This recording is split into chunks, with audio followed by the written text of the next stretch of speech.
Welcome back to the Shema podcast, my friends. I have a great episode, and I will tell you that, there's no programming manager here at the Shema podcast. It is only me. But, when I look at how the episodes sort of line up, they always tend to work out perfectly. The sequence of topics I'm covering. And I'll tell you, it's not by design. It's definitely the Almighty guiding things, because what I end up recording is when I'm doing a podcast, I'm learning something and I'm ready to teach it, or I coordinate with a guest. It's haphazard, but it always works out perfectly. And considering the last episode I did, where I titled it that Judaism is not about tradition, and I sort of tore into a movie, Fiddler on the Roof, that I think has done a tremendous amount of damage to the Jewish people by people thinking that we just do certain things because it's tradition. It's what our dad did and our grandfather, et cetera. And there's no deeper meaning in it. And I'm delighted that I was introduced to our guest on this episode, Dr. Michael Milgraum. And he is someone who has a fascinating background, is a Baal Teshuva, like many of us, a psychologist, a child of Holocaust survivors. And he is someone that just published a book and has written many books using poetry to express the death, the beauty, the emotional struggles that come with being a Jew and working to serve Hashem. And I just thought it was so perfect and fitting to have him on to really accentuate what I was trying to state in that last episode, that Judaism is not about tradition. It's not about nonsensical things. It has depth and meaning. And I think no one better than Dr. Michael Milgraum can express that. So I'm delighted to bring him on to the show. Welcome to the Shema Podcast, the podcast for the perplexed, where Torah insights, intertwined through personal stories, as well as interviews with leading Torah scholars, demonstrate the empowering qualities of Torah and mitzvot. For more great Torah learning through Torch, the Torah Outreach Center of Houston, go to torchweb.org. Now to the show. Thank you, Dan. A pleasure to be here. Great. Awesome. I'm so excited to be able to speak with you. I know we had a little scheduling conflict last week, but we're here. And if you could just begin by telling your story. It's a fascinating story. I always love a good Baal Teshuva story, because I'm always trying to figure out what makes people tick and what gets them to finally say, aha, this is something I want to embrace. So I would love to hear your story. Well, the stories are interesting because we don't write the stories. We have a much better author that writes the stories. It's the one above. So I think my story really began with my father's deep love for Judaism. He grew up in an Orthodox family. He was an extremely creative man. I get a lot of my love for poetry and love for art in general from him. And because he felt confined by his Bronx upbringing and wanted to go in other directions, he moved into a non-observant sphere. He was always involved in Judaism. He was president of a Reformed synagogue when we were in Charlottesville, Virginia. The sense of Jewish pride and love for being a Jew was always there. He used to tell me many times that Judaism had form and substance. He very believed in the substance. It's just the form, he didn't adhere to all of it. But we did say Kiddush on Friday night. We did go to shul pretty regularly, temple, whatever. So what really happened as I continued to grow, and the challenges of growing in self-identity and belonging and whatever else, I came to a time that there were some big changes in my family. My eldest brother, who's 10 years older than me, found Judaism. He was traveling in Israel. He found observant Judaism. He really changed his life and married an Orthodox girl. And me spending some time with them and seeing that lifestyle started to resonate for me. When I was in college, I was very into a number of New Agey type of things. I think I was always a spiritual seeking person. I became interested in meditation. And I remember, I think it was at my brother's house, picking up a copy of Aryeh Kaplan's Jewish Meditation. And The point in that book and what R.A. Kaplan was really pushing at that time is, come on, come back, everybody. You think it's out there. You think it's, meditating in India, and all the Eastern religions that you'll find the truth. Judaism has all this. So that really started the wheels turning for me. And well, it was a gradual process. I think it really deepened my relationship with Judaism and observant Judaism when I attended a program in Sfat called Livnot Ulehibanot. They have helped many thousands of people find the Jewish roots with a combination of learning Torah, people working together to maintain this communal lifestyle for a number of weeks during the summer. That's what the program was then. Hikes through the land, work, rebuilding parts of the city. That gave me a really powerful experience. And it made me think when I went to law school, I finished law school, and I felt I had come to a point in my life that I needed to make a decision. I need to go deeper. So I had planned to go to a left-wing yeshiva because I was very academic oriented back then. I just wanted to learn Torah without having, all this observance pushed on me. So I showed up there, started a ulpan to learn some Hebrew to get ready for it. And after 2 weeks, there was an invasion. Iraq invaded Kuwait, and the first Gulf War was looming. And my parents totally freaked out, especially my mother being the child of a Holocaust survivor. They were putting tremendous pressure on me, get out of there. It's going to be, the whole thing's going to explode. So I found myself adhering to what they said. I didn't want to go back to the United States. I took the first plane out. I ended up in Zurich, and I started asking. Found a shul. I asked people, where can I learn Torah in Europe? I didn't want to go back to the United States. I ended up in England, and I found this marvelous man. His name was Rabbi Joe Freilich, and there was a small group of young people that were learning Gemara. He had designed this Gemara for beginners class. Some people that had canceled their trips. So I learned there. And basically, long story short, what happened is I spent a number of months there. I had my introduction to Hebrew. I didn't know any Hebrew. Introduction to Hebrew through the courses he designed. Introduction to Gemara. And when I was about to leave, the rabbi says, stay a little bit longer. We have a fundraising dinner. You're a good speaker, Michael. I really would like you to speak at our fundraising dinner. And it just so happened that there was a lovely young lady who was also a speaker at the dinner. She originally was from Lithuania, then went to Israel, then to Germany. And she also had been learning for a while in his program. We both spoke at the fundraising dinner. We kind of got interested in each other. We exchanged information. There were letters sent, a letter lost, a letter found again. Anyway, that was 33-ish years ago. That is my wife. We now have 4 children and 4 grandchildren. Amazing. But so, what's the point of all this story? I think the point that I'm really trying to make is I was going to go to this left-wing yeshiva, and then I came to this really very mainstream Kiruv rabbi. He was doing Kiruv before it was even the cool thing in the early 70s. Very mainstream Judaism in Golders Green.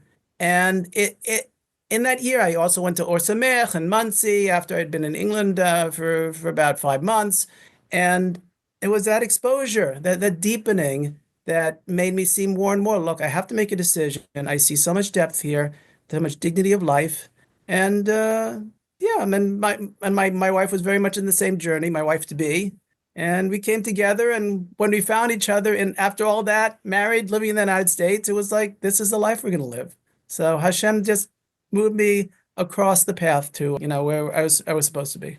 So it sounds like what you received it in your home life was just a deep appreciation for being Jewish and a love for the Jewish people.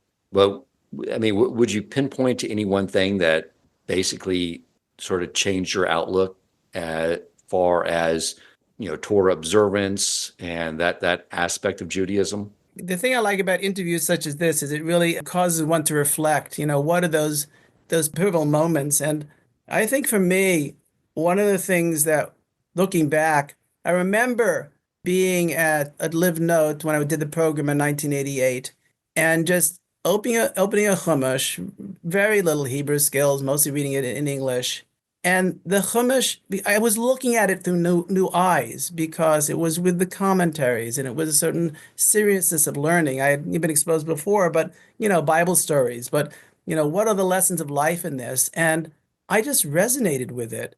It was like every sentence I would read in the Chumash was pregnant with meaning, and I felt a certain energy in my body and in my mind as I read these things, and it really seemed to light a flame for me and made me want more and more. There was just such a, I think, a purity of it that answered the questions of that Jewish pride that my father had communicated to me. But what was it Jewish pride about? I really found it was the love of Torah, the love of learning Torah.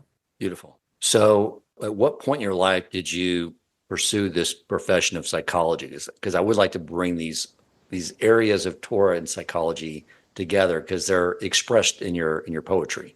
My father had a restless spirit, and that's what made him travel around the world. I think I had a restless inner spirit, and so it took me a while to find my groove. And in my journeys, I started out actually in law school. I went to the University of Virginia Law School. I practiced law for about 2 years, and then I had been married. I've been married for about 6 months. What happened was that I came down with Lyme's disease, so I spent a few nights in the hospital and I had time to think. And I was reading about, at that time, a book called Healing in the Mind. And it talked about the connection between the mind and body connection and how it really is an integrated circuit.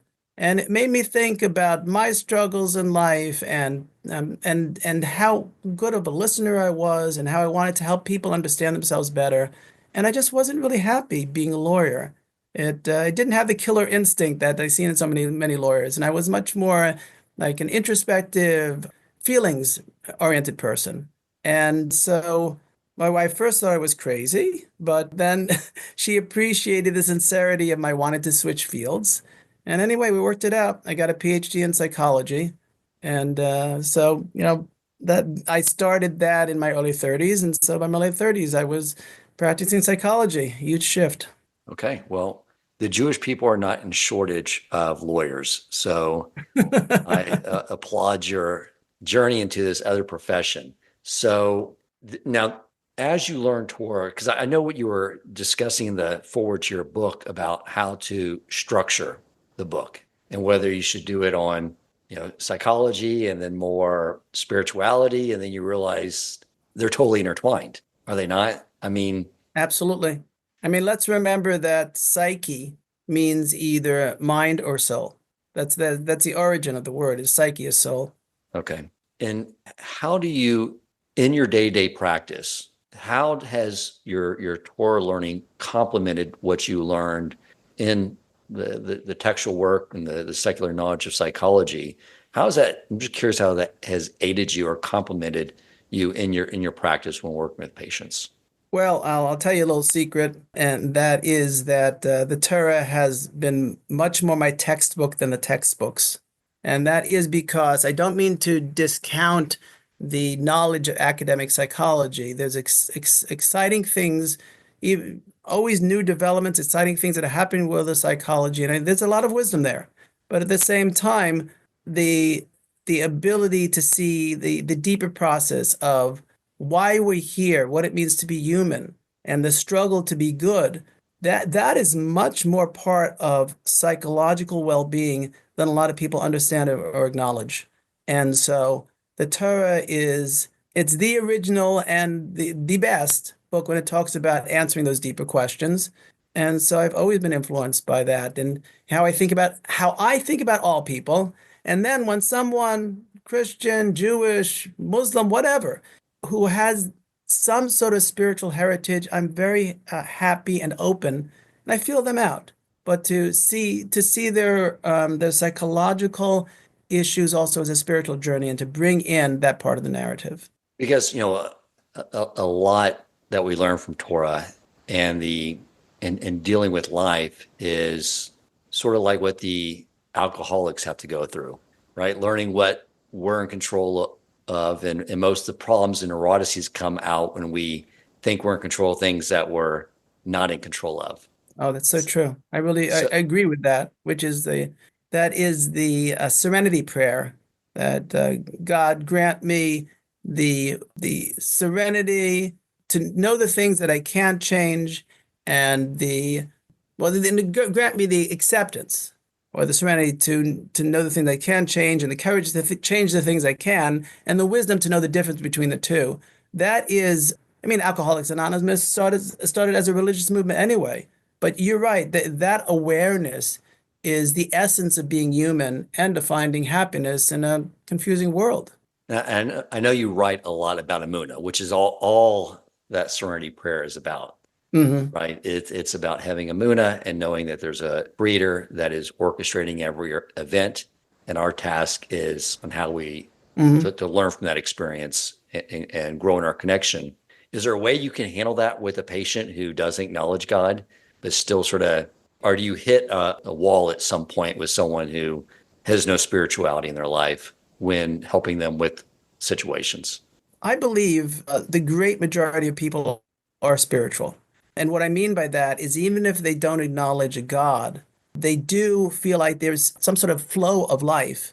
You either find a way to flow with or you sink. And that's already a beginning of spirituality. The Greeks were very interested in that too, even though I don't know how religious they actually were. You know, they talked about these gods, but a lot of them didn't really take that seriously. But they did talk about the importance of fate and how a person needs to know how to deal with their fate. And in that sense, knowing that there's a bigger something that's running our lives is an important first step to understanding spirituality. I agree with that.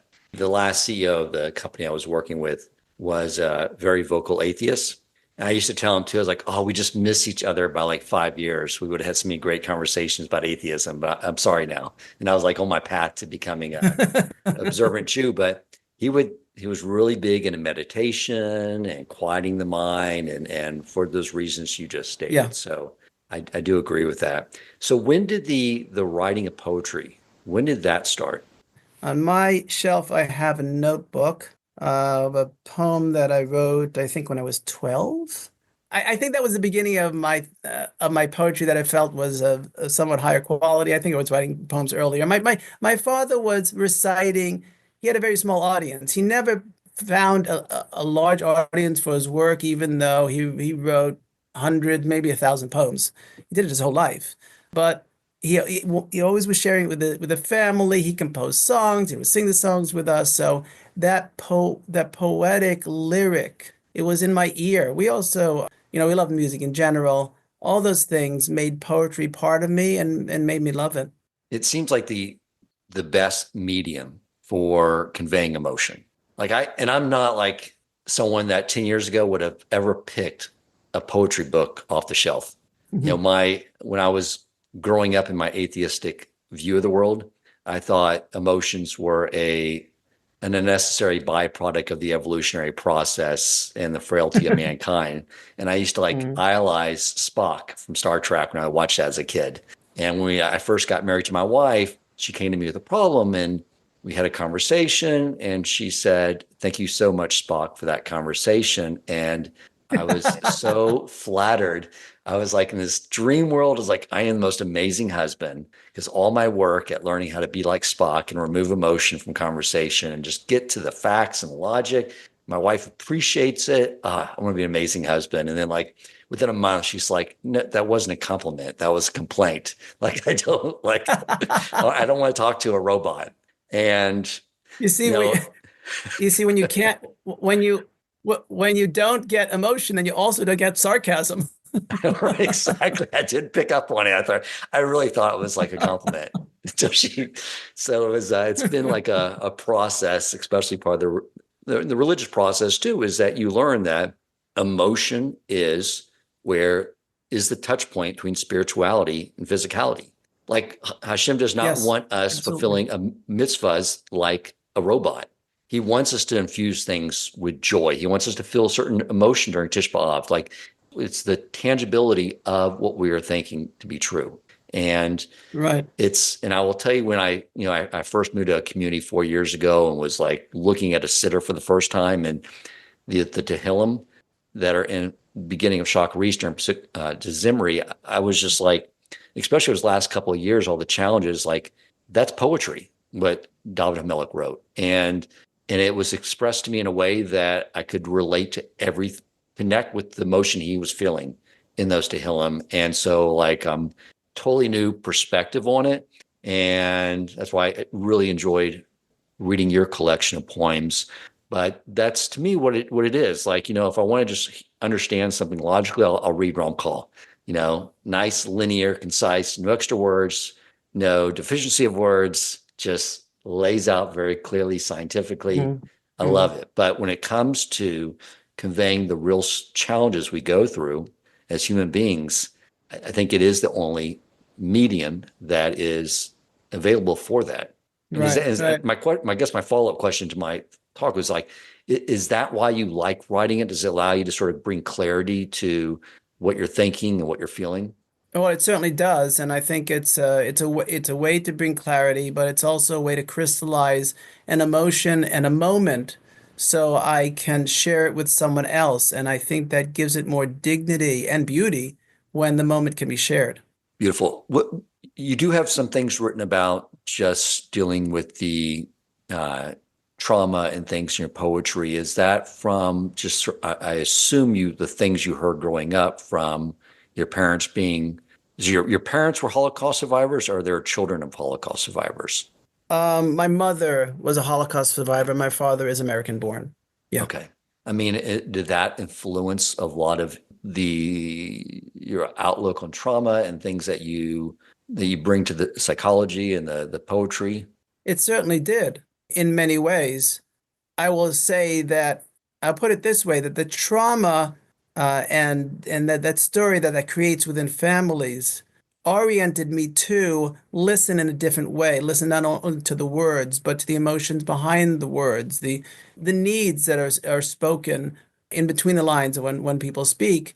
And I do think helped me hear suffering, trauma, tears in a different way. And I think maybe when I was feeling unfulfilled as a lawyer, I also was feeling like, this was my mission. God, you put me in this mission to hear in this different way.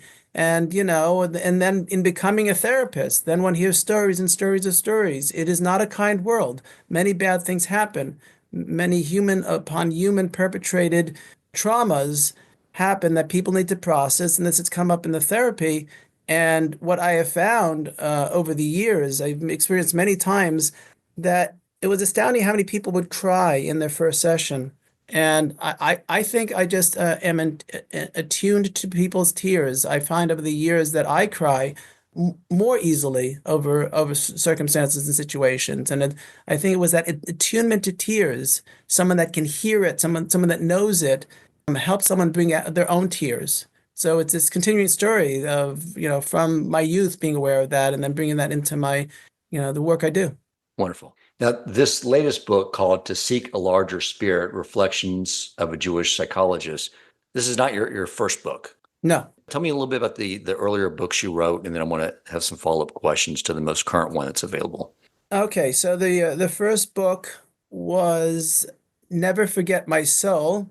It's a novel. It's a novel focused on group therapy, and two individuals in that group therapy one's a child, one's a grandchild of a Holocaust survivor.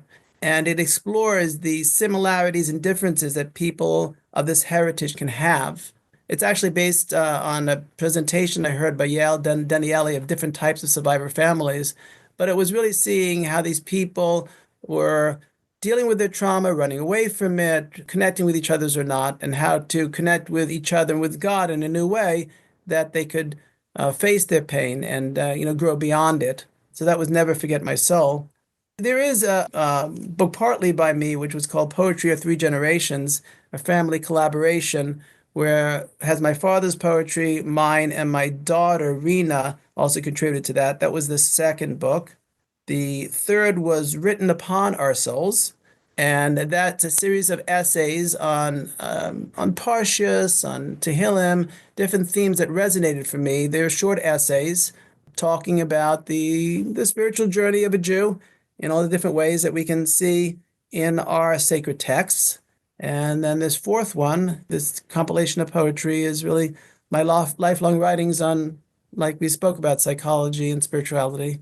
And what gives you the ideas and the inspiration for writing the different poetry that's in this book? Is it just whatever you're experiencing, or do you say, I want to write about a certain idea, or is it just your experiences guide what you end up writing about? I get my inspiration from various places. A lot of the poems were inspired specifically by therapy sessions, the deep and moving experiences and struggles people go through and telling their stories. That was part of it. But I tend to think in a broad way about life and situations. Some of these are responses to people's complaints about God, the world, Judaism, and trying to explain it in such a way that people can connect to it, can understand it. But most generally, the proper method of learning the Torah, learning the Chumash in particular, is that every word is a symbol for something.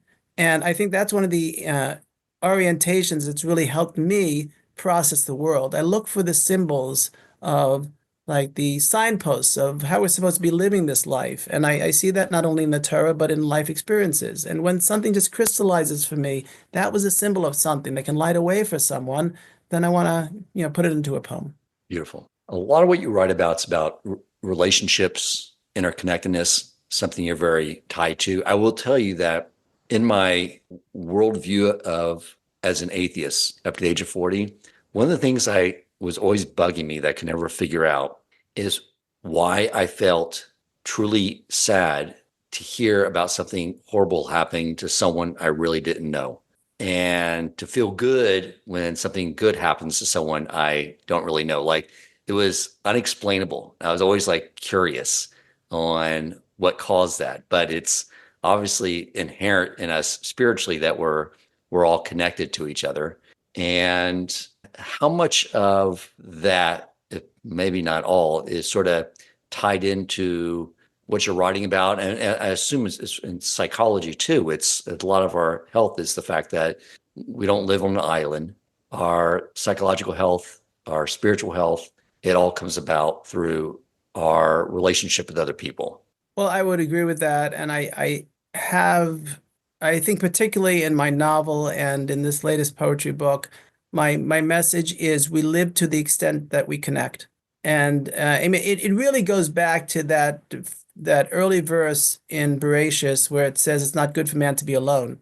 And we can take that in the context of the story. A man should have a wife because, what sort of man is going to be, just being in his man cave his whole life. We could see it that way. But let's just take it literally. It's not good for man to be alone. We need to connect with others, to be challenged, to communicate with them, to grow, and to take it to the next level. The biggest spirit that we connect to is we need to connect with Hashem himself. But in all those ways, we really are pitiful beings if we're not connected to anybody. And that really is a theme of so much of my work. Well, I found that, I read a lot of Rabbi Nachman, and I know this all types of sources, but a lot of sadness comes when we just get very egocentric. So I know, Yes. like, when, I've learned that when challenges come about, like one easy one, if you have a financial challenge, what do? You go out and give tzedakah. Yeah, right. You give it away, or if you're fucking and I'm not getting things done, go out and do an act of kindness. It like totally Hmm. changes everything, even though Yeah. it's not really logical, but you're getting outside of yourself. And through that connection, I don't know, it brings a lot of clarity back to the mind, because it's really sort of gets back to why we're here. Yes, and I mean to get a little scientific for a moment, there is good research showing that the people who are the happiest, if you take a survey of different people, the ones that think about themselves the least are the ones that are happiest. So it's a recipe for happiness. Right, right. What would you say to, many Jews today are feeling very disconnected from their Judaism? They get, like I did, brought up in environments where they're not exposed to the depth of what it means to be a Jew and the responsibility and truly definitionally who God is. But they're all searching. I was a president of a Reformed synagogue for a very brief period of time, right when I started learning Torah. And, there's always a question like, who's Jewish, who's not Jewish? And it's like, when I would connect with people on Facebook, if they had a cause that they were really excited about, they were Jewish. You know, like one lady was really big into making sure that no one killed turkeys on Thanksgiving, and that was her Yeah. passion. Like, it's a Yeah. Jew without Torah. It's like they're going to find something just world changing passion. Make sure that no one kills turkeys on Thanksgiving. You would just see things like this, like, okay, there's a Yeah. Jew has not been exposed to Torah, so everyone's searching. So what would you say to someone that may be listening, that is searching for their Jewish identity, especially in light of the fact that since October 7th, a lot of people are afraid to present themselves as a Jew in this world? It's a very deep question and a painful one on many different levels. I would say, maybe to quote Pirkei Avos, if not now, when? At what point? I mean, how much is a Jew going to hide? Now, if we go back to the Holocaust history, yeah, hide. We can try to hide. But what good did that really do for us to try to hide? I think we get our true strengths from each other, and it really depends how you see life. Is life just about being comfortable and safe, or is life about living? And if this is a reminder to us that life is about living and that we matter to each other and that the Jewish people is a family, I would say to them, it might be scary to come out as Jewish, but look, you don't have to wear your Magen David outside. You don't even have to wear your kippah showing. You can wear a cap. Just come to shul, connect with other Jews. It'll make you stronger. And then you can decide what sort of public persona to put out there, etc. But the important thing is we're going to suffer more alone. If the hatred is towards the Jewish people in general, at least, you can say, if they're going to hate me for being part of the Jewish people, then I might as well be part of the Jewish people. That's my perspective. That has been one of the positive things since October 7th. I see a lot of Jews taking that exact same idea. If you're going to hate me either way, then I'm just going to be more Jewish. I had Rabbi Ken Spiro in town staying with us, and he was talking about, he went to Russia when he was learning the Russian language, and he said when Jews there started really wanting to observe Shabbos is when the Russian or the Soviet Union said you're not allowed to, it's illegal. It's like once you tell a Jew you can't do something, then you want to do it. And I think it's the same now. Like, oh, you have an issue with me being Jewish? I'll show you what being Jewish is like. And now they're learning more. So I think there's some positivity to what's taking place there. I would like to have you share and read one of your poems. I think you've written one that I think really speaks to this whole idea of living in a world where there's a lot of anti-Semitism. I think it'd be a great way to sort of wrap things up if you could share that with us. I'd love to.